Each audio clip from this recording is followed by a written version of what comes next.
తప్పులు ఎతికే క్యారెక్టర్ కాదు నాది. సో దానివల్ల కూడా నాకు మైనస్ అయింది. నేను ఎక్కువ తప్పులు ఎతికేవాడిని కాదు ఎవరిలో. సర్లే మనోళ్ళే కదా, ఏదో ఆడుతున్నారు కదా అలా వదిలేసేవాడిని.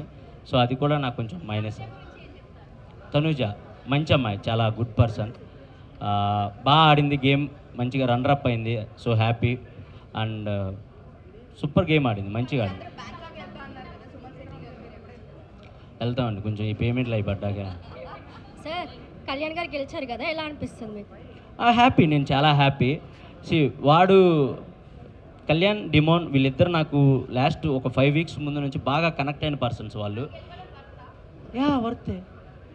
వర్త్ అదేంటండి, మీరే కదా ఓట్లేసి గెలిపించారు. వర్తే. నేను 3rd వీక్ 4th వీక్ నుంచి అనుకుంటా హౌస్లో ఉన్న ప్రతి ఒక్కరికి చెప్పేవాడిని, ఈ సీజన్ విన్నర్ అయినా అవ్వకపోయినా ఈ సీజన్లో ఉన్న ప్రతి ఒక్కళ్ళు విన్నర్ వర్తే. బికాజ్ ఈ సీజన్లో అన్ని ట్విస్టులు జరిగాయి, అన్ని టర్న్స్ జరిగాయి, వస్తున్నారు పోతున్నారు, ఎవరెవరో వస్తున్నారు వైల్డ్ కార్డ్స్ అని, లేదా అలా జరుగుతూనే ఉన్నాయి. అండ్ లోపల ఆ సిచ్యువేషన్స్ కూడా మాకు అర్థమవుతూ ఉన్నాయి. ఏంట్రా ఏ క్షణం ఏం జరుగుతుంది ఏంటి అనుకుంటా గుండెల్లో గుప్పెట్లో పట్టుకొని ఆడిన రోజులు ఉన్నాయి మేమంతా. సో ఆ మూమెంట్స్లో అక్కడ వరకు వచ్చి విన్నారంటే కన్ఫామ్గా వర్తే అండి. ఎవరైనా టాప్ 5లో ఉన్న వాళ్ళవైనా వర్తే. లాస్ట్కి కళ్యాణ్ ఇంకా తనుజ మిగిలారు కదా, మీ ఒపీనియన్ ఏముండే? బయట కూర్చున్నప్పుడు ఎవరు గెలుస్తారు అనుకున్నారు, తనుజనా కళ్యాణా? నాకు నిజంగా ఐడియా లేకుండే అండి. ఎందుకంటే నేను గెలుస్తానని నేను అనుకుంటా మనసులో, బట్ నేను 4th ప్లేస్ వస్తానని నేను అనుకోలేదు కదా. సో ఈ సీజన్ ఏదైనా జరగచ్చు అనే మైండ్ సెట్లోనే ఉండే నేను. నాకు ఎవరు గెలిచినా ఓకే. వాళ్ళిద్దరిలో ఒకళ్ళు నా ఫ్రెండ్ ఉన్నారు, ఇంకొకళ్ళు నా తమ్ముడు ఉన్నాడు.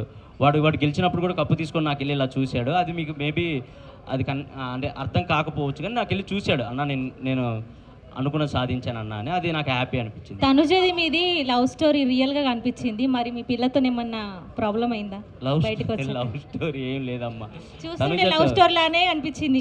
లేదు, అంతకు ముందు కూడా మేము కలిసి ఒక షో చేసాం స్టార్ మాలోనే, కుక్ విత్ జాతిరత్నాలు అని ఒక షో చేసాం.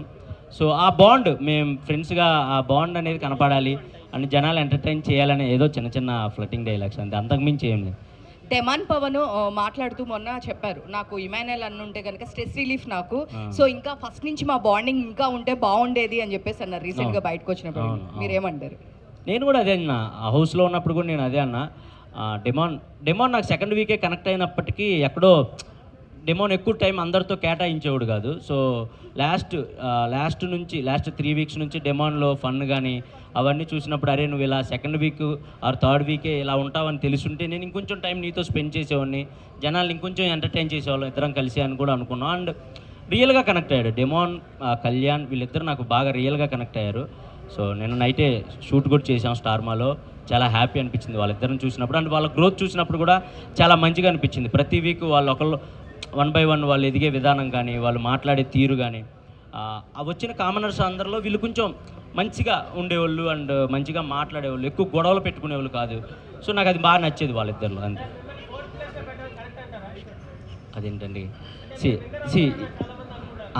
టాప్ 5లో ఉన్న అందరూ విన్నర్ అవుతారని అనుకుంటారండి. ఎందుకంటే అక్కడ మాకు ఏ క్లూస్ కానీ హింట్స్ కానీ ఏం తెలియవు. అండ్ ఎవరు బయట ఎలా నడుస్తుంది, ఎవరు హైప్లో ఉన్నారు, ఎవరు లోలో ఉన్నారు ఎవరో తెలియదు. టాప్ 5లో ఉన్న ప్రతి ఒక్కళ్ళు విన్నర్ అవుతామని అనుకుంటాం, బట్ అది ప్రాసెస్, తప్పదు.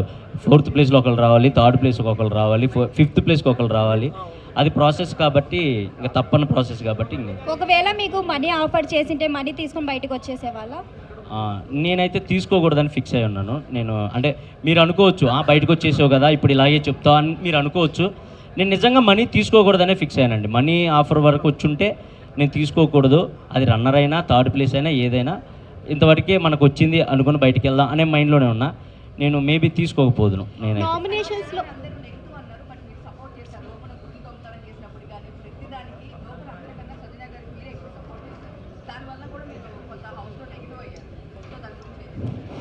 సంజన గారికి సపోర్ట్ చేస్తే పాజిటివ్ అవుతానా నెగిటివ్ అవుతానా నేను ఏ రోజు ఆలోచించుకోలేదండి. ఫస్ట్ దొంగతనం ఎప్పుడైతే జరిగిందో నేను అప్పుడే ఆమె గేమ్ నాకు అర్థమైంది. ఈమె ఎక్స్ట్రాడినరీ గేమర్, ఈమెకి బిగ్ బాస్ హౌస్ గేమ్ మొత్తం తెలుసు అని నాకు అప్పుడే అర్థమైంది. అప్పుడు వరకు మేము అంటే నేను సంజు పాప అని పిలిచేవాడిని, తను ఇమ్ము అని పిలిచేది నన్ను. దాని తర్వాత ఎక్కడో ఎమోషనల్గా వాళ్ళ బాబులాగా నేను నవ్వించాలి, అలా అలా అలా అలా కనెక్ట్ అయ్యి నేను అమ్మ అంటాం, తను నన్ను కొడుకు అంటాం, అలా అయింది. కానీ ఏ రోజు కూడా ఇది చేస్తే పాజిటివ్ అవుతాం, ఇది చేస్తే నెగిటివ్ అవుతాం అని ఎప్పుడు నేను తనతో అలా లేను. ఎందుకంటే తను నాతో చాలా ప్యూర్గా ఉన్న వ్యక్తి హౌస్లో. అండ్ గుడ్డిగా 100 మంది రాని నేను ఇమ్మాన్యుయల్ సైడే నుంచుంటానని చెప్పిన ఏకైక వ్యక్తి తను.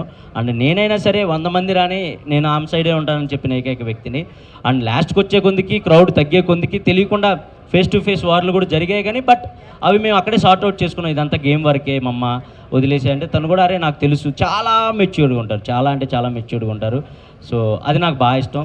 పాజిటివ్ నెగిటివ్ అసలు ఏం ఆలోచించలేదండి. నాకు సంజన గారు హౌస్లో గేమ్ ఆడాలి ఇదే ఉండేది నాకు. ఇమాన్యుయల్ గారు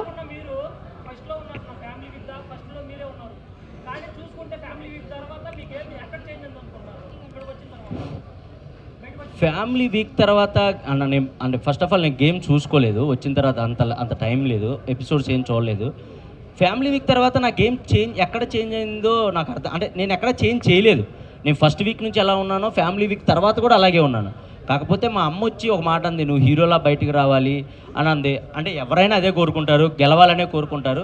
సో గెలవటానికి ఏం చేయాలి? గెలవాలంటే గేమ్లో ఎక్కువసేపు ఉండాలి, మనల్ని మనం కాపాడుకోవాలి.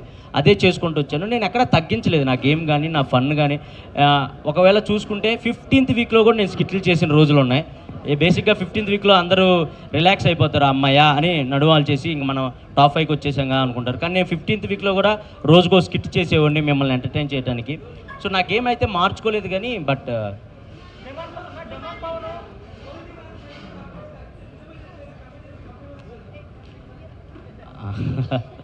అదే లేదన్న, కమెడియన్స్కి కప్పు ఇవ్వట్రా అనేది అది మనం ఏం చెప్పలేదు. ఈ బిగ్ బాస్ సీజన్లో ఇమాన్యుయల్ లేకపోతే కనుక ఎంటర్టైన్మెంట్ అంటేనే లేదు అనే త్రూ అవుట్ ఎంటర్టైన్ చేశాడు. తన గేమ్స్ పరంగా ఆడాడు, ఎంటర్టైన్ చేశాడు, అన్నీ చేశాడు. బట్ అన్ఫేర్ తనకి ఇవ్వలేదు. ఈవెన్ థర్డ్ ప్లేస్లో కూడా లేరు అని చెప్పి చాలా మంది కామెంట్స్ అడుగుతున్నారు ఇదే క్వశ్చన్. సో మీరేమంటారు? అడిగిన వాళ్ళందరూ ఓట్లు వేసి ఉంటే నేను విన్నర్ అయ్యే ఉన్నాను. ఒకవేళ బట్ అలా అని కాదు, నాకు తెలుసు అడిగిన వాళ్ళందరూ నాకు సపోర్ట్ చేశారు. నా ఇన్స్టాలో ఎప్పుడు నాకు అన్ని మెసేజ్లు రాలేదు. నేను బోల్డెన్ స్కిట్లు చేశాను, సినిమాలు చేశాను, ఎప్పుడు నాకు ఇంత ఆదరణ రాలేదు. బయటకు వచ్చిన తర్వాత నా కోసం మీరు నుంచున్న తీరు, మీరు నుంచున్న విధానం, ఇవన్నీ చూస్తే నాకు చాలా చాలా చాలా హ్యాపీ అనిపించింది. కప్పు గెలవకపోయినా చాలు, వీళ్ళని గెలుచుకున్నాం, వీళ్ళ అభిమానాన్ని గెలుచుకున్నాం, అదే నన్ను బయటకు వచ్చేలా చేసా. అంటే నేనేం పెద్దగా బాధపడిపోయి గుండెలో బాదుకోలేదులే, కానీ ఎవరికైనా ఆ చిన్నది ఉంటుంది, అరే ఇక్కడ దాకా వచ్చి కొట్టలేకపోయామే అని ఒక చిన్నది ఉంటుంది. దాని నుంచి బయటకు రావడానికి మాత్రం నిజంగా మీరే, మీ ప్రేక్షకులు మీరే నాకు ఆ బూస్ట్ని ఇచ్చారు. దాని నుంచి వెంటనే బయటకు వచ్చేసి నేను మళ్ళీ షూటింగ్స్కి వెళ్ళడానికి కారణం మీరే. మీరు పెట్టిన మెసేజ్లు, మీరు పెట్టిన స్టోరీలు, మీరు ఇచ్చిన ఫీడ్బ్యాక్, అదే. Thank you so much. ఒకవేళ మీరు ఎంటర్టైన్మెంట్ చేయకుండా ఓన్లీ గేమే ఆడి గేమ్ పైన ఫోకస్ పెట్టింటే విన్ అయ్యే ఛాన్సెస్ ఏమన్నా ఉన్నాయా? అప్పుడు మీరే మళ్ళీ ఇదేం ఎంటర్టైన్ చేయట్లేదు, బయటకు పంపిండి అంటారు. ఏమండి అదే నేను అక్కడ లోపలికి వచ్చిన అంటే ఓటు అప్పీల్ కోసం వచ్చినప్పుడు కూడా జనాలు అడిగారు నన్ను, ఏంటి మీరు ఓన్లీ ఎంటర్టైన్ చేయడానికే వచ్చారా? ఒకవేళ ఎంటర్టైన్ చేయకుండా గేమ్ ఆడితే ఏంటంటే వచ్చిన ప్రతి ఒక్కళ్ళు మీరు ఇతను ఎలా ఉంటాడు, ఇతను ఎలా ఉంటాడు, ఇతను ఎలా ఉంటాడని మీకు ఎవరి గురించి తెలియదు. బట్ ఇమాన్యుయల్ అనేవాడు ఎంటర్టైన్ చేస్తాడని మీ అందరికీ తెలుసు. అలాంటిది నేను వెళ్ళి లోపలికి వెళ్ళిన తర్వాత ఏం ఎంటర్టైన్ చేయకుండా ఓన్లీ గేమ్స్ ఆడుకుంటూ కూర్చుంటే అసలు మేము వీడి నుంచి ఎక్స్పెక్ట్ చేసేదే ఎంటర్టైన్మెంట్ కదా, అది పక్కన పెట్టేసాడు ఏంటని మీరే నన్ను బ్యాడ్గా ఫీల్ అవుతారు. ఇమాన్యుయల్ గేమ్ ఆడినా ఆడకపోయినా ఎంటర్టైన్ చేస్తే చాలు అనుకునే పర్సన్స్ కూడా చాలామంది ఉన్నారు ఆడియన్స్లో. సో నేను ఎంటర్టైనర్ గెలవాలి అని అనుకోవటం తప్పు కాదు, ఎంటర్టైనర్ గెలవాలి అనుకోవాలి. ఎంటర్టైనర్ గెలవాలంటే ఓన్లీ ఎంటర్టైన్మెంట్ చేస్తేనే సరిపోదు, కన్ఫామ్గా గేమ్స్ ఆడాలి, కన్ఫామ్గా విన్ అవ్వాలి, మన ఎఫర్ట్స్ కనపడాలి. ఈ రెండు ఉంటేనే ఎంటర్టైనర్ విన్నర్ అవ్వగలడు అని నేను బలంగా నమ్మి లోపలికి అడుగుపెట్టాను. ఎక్కడ కుదిరితే అక్కడ కామెడీ చేయడానికి ట్రై చేశాను. ప్రతి గేమ్ విన్ అవ్వాలనే ఆడాను. నాకు తెలిసి నేను ప్రతి గేమ్ విన్ అయ్యాను, ఒక 3-4 గేమ్స్ తప్ప.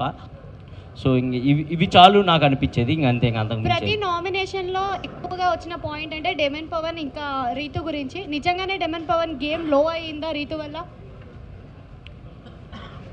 అంటే లో అయ్యిందని నేను చెప్పనండి, వాడి గేమ్ సూపర్ ఆడాడు. ఫస్ట్ వీక్ నుంచి కూడా సూపర్ ఆడాడు. ఎందుకంటే వాడికి నేను ఆపోజిట్, నాకు వాడు ఆపోజిట్. మా ఇద్దరికే పడేది ప్రతి గేమ్. మడ్ టాస్క్ కావనివ్వండి, రంగులు పూసుకునే టాస్క్ కావనివ్వండి, ఏదైనా మా ఇద్దరికే పడేది ఫస్ట్ నుంచి ఫేస్ టు ఫేస్. గేమ్ లో కాదులే కానివ్వండి, మన కనెక్ట్ అయిన వాళ్ళతోనే ఎక్కువ టైం స్పెండ్ చేస్తాం. దానివల్ల మిగతా పర్సన్స్ ఏమనుకుంటారంటే మాకు ఎక్కువ టైం ఇవ్వట్లేదు, సో నువ్వు మాతో గేమ్ ఆడట్లేదు, ఒకరితోనే ఉన్నావు అలా అంటారు అంతే. ఇక్కడ మనం ఎంతమంది ఉన్నాం, మనం బయట చేసే చిన్న చిన్న తప్పులు కూడా అంటే ఏముందలే ఇది అనుకుంటాం, కానీ అక్కడ అలా కాదండి. పప్పు ఉడకపోయినా తప్పే, మనం పక్కన వాడు బాధపడుతున్నా వాడిని ఓదార్చకుండా పక్కకి వెళ్ళిపోయినా నువ్వు నన్ను ఓదార్చలేదు, అది తప్పే అని అంటారు. సో బిగ్ బాస్ హౌస్లో ప్రతి చిన్నదాన్ని తప్పుగానే చూస్తాం. బికాజ్ ఎందుకంటే నామినేట్ చేయాలంటే వాళ్ళలో తప్పులు ఎతకాలి, ఎతికితేనే బిగ్ బాస్ హౌస్లో సర్వే అవ్వగలుగుతాం.